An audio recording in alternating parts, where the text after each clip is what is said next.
Chapter 6. Marilla makes up her mind. Get there they did, however, in due season. Mrs. Spencer lived in a big yellow house at White Sands Cove, and she came to the door with surprise and welcome mingled on her benevolent face. "Dear, dear," she exclaimed, "you're the last folks I was looking for today, but I'm real glad to see you. You'll put your horse in? And how are you, Anne?" "I'm as well as can be expected, thank you," said Anne smilelessly. A blight seemed to have descended on her. "I suppose we'll stay a little while to rest the mare," said Marilla, "but I promised Matthew I'd be home early. The fact is, Mrs. Spencer, there's been a queer mistake somewhere, and I've come over to see where it is. We sent word, Matthew and I, for you to bring us a boy from the asylum. We told your brother Richard to tell you we wanted a boy 10 or 11 years old." "Marilla Cuthbert, you don't say so," said Mrs. Spencer in distress. "Why, Richard sent word down by his daughter Nancy and said you wanted a girl. Didn't she, Flora Jane?" appealing to her daughter, who had come out to the steps. "She certainly did, Miss Cuthbert," corroborated Flora Jane earnestly. "I'm dreadful sorry," said Mrs. Spencer. "It is too bad, but it certainly wasn't my fault, you see, Miss Cuthbert. I did the best I could, and I thought I was following your instructions. Nancy is a terrible flighty thing. I've often had to scold her well for her heedlessness." "It was our own fault," said Marilla resignedly. "We should have come to you ourselves and not left an important message to be passed along by word of mouth in that fashion. Anyhow, the mistake has been made, and the only thing to do now is to set it right. Can we send the child back to the asylum? I suppose they'll take her back, won't they?" "I suppose so," said Mrs. Spencer thoughtfully. "But I don't think it will be necessary to send her back. Mrs. Peter Blewett was up here yesterday, and she was saying to me how much she wished she'd sent by me for a little girl to help her. Mrs. Peter has a large family, you know, and she finds it hard to get help. Anne will be the very girl for her. I call it positively providential." Marilla did not look as if she thought Providence had much to do with the matter. Here was an unexpectedly good chance to get this unwelcome orphan off her hands, and she did not feel grateful for it.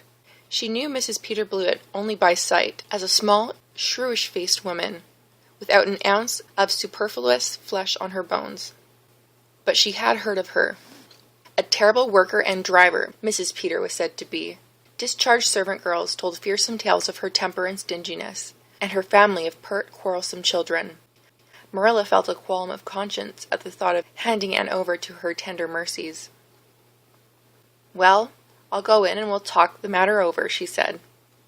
"And if there isn't Mrs. Peter coming up the lane this blessed minute!" exclaimed Mrs. Spencer, bustling her guests through the hall into the parlor, where a deadly chill struck on them, as if the air had been strained so long through dark green, closely drawn blinds that it had lost every particle of warmth it had ever possessed. "That is real lucky, for we can settle the matter right away. Take the armchair, Miss Cuthbert. Anne, you sit here on the ottoman, and don't wriggle. Let me take your hats. Flora Jane, go out and put the kettle on. Good afternoon, Mrs. Blewett. We were just saying how fortunate it was you happened along. Let me introduce you two ladies. Mrs. Blewett, Mrs. Cuthbert.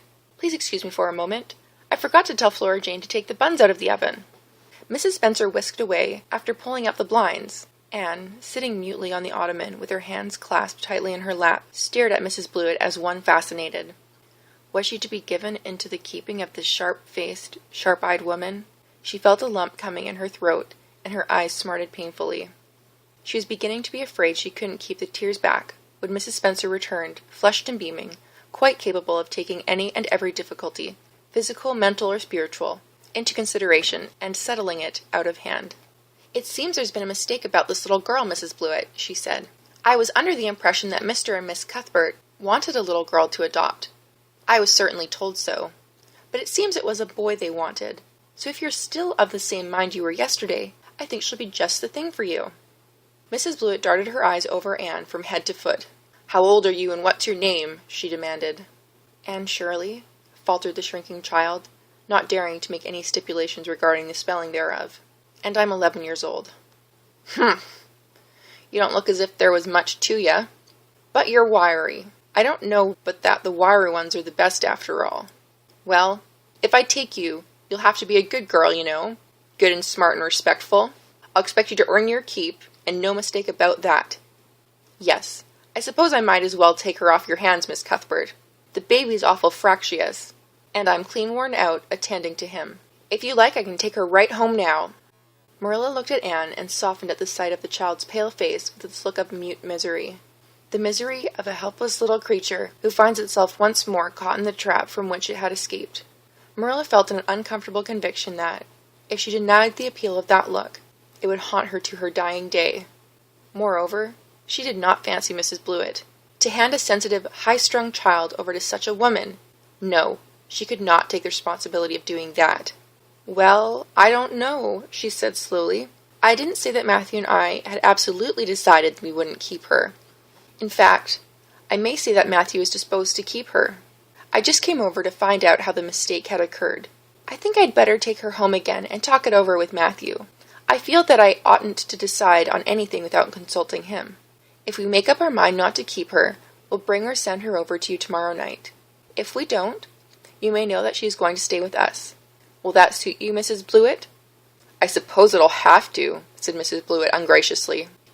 During Marilla's speech, a sunrise had been dawning on Anne's face. First the look of despair faded out, then came a faint flush of hope. Her eyes grew deep and bright as morning stars. The child was quite transfigured. A moment later, when Mrs. Spencer and Mrs. Blewett went out in the quest of a recipe the latter had come to borrow, she sprang up and flew across the room to Marilla. "Oh, Miss Cuthbert, did you really say that perhaps you'd let me stay at Green Gables?" she said in a breathless whisper, as if speaking aloud might shatter the glorious possibility. "Did you really say it? Or did I only imagine that you did?" "I think you'd better learn to control that imagination of yours, Anne, if you can't distinguish between what is real and what isn't," said Marilla crossly. "Yes, you did hear me just say that and no more. It isn't decided yet, and perhaps we will conclude to let Mrs. Blewett take you after all. She certainly needs you more than I do." "I'd rather go back to the asylum than go live with her," said Anne passionately. "She looks exactly like a gimlet." Marilla smothered a smile under the conviction that Anne must be reproved for such a speech. "A little girl like you should be ashamed of talking so about a lady and a stranger," she said severely. "Go back and sit down quietly and hold your tongue and behave as a good girl should." "I'll try to do and be anything you want me, if you'll only keep me," said Anne, returning meekly to her ottoman. When they arrived back at Green Gables that evening, Matthew met them in the lane. Marilla from afar had noted his prowling along it and guessed his motive. She was prepared for the relief she read in his face when he saw that she had at least brought Anne back with her. But she said nothing to him, relative to the affair, until they were both out in the yard behind the barn milking the cows. Then she briefly told him Anne's history and the result of the interview with Mrs. Spencer. "I wouldn't give a dog I liked to that Blewett woman," said Matthew with unusual vim.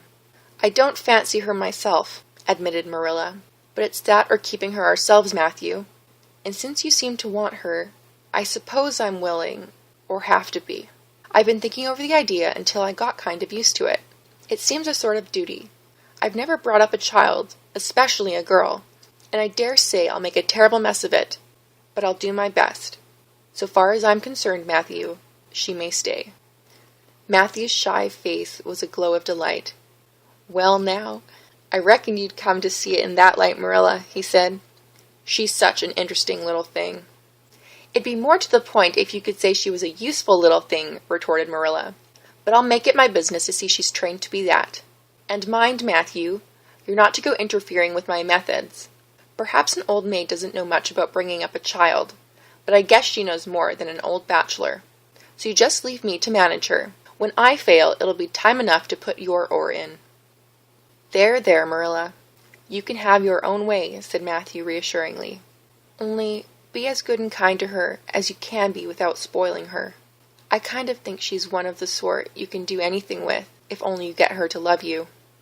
Marilla sniffed, to express her contempt for Matthew's opinions concerning anything feminine, and walked off to the dairy with the pails. "I won't tell her tonight that she can stay," she reflected as she strained the milk into the creamers. "She'd be so excited that she wouldn't sleep a wink.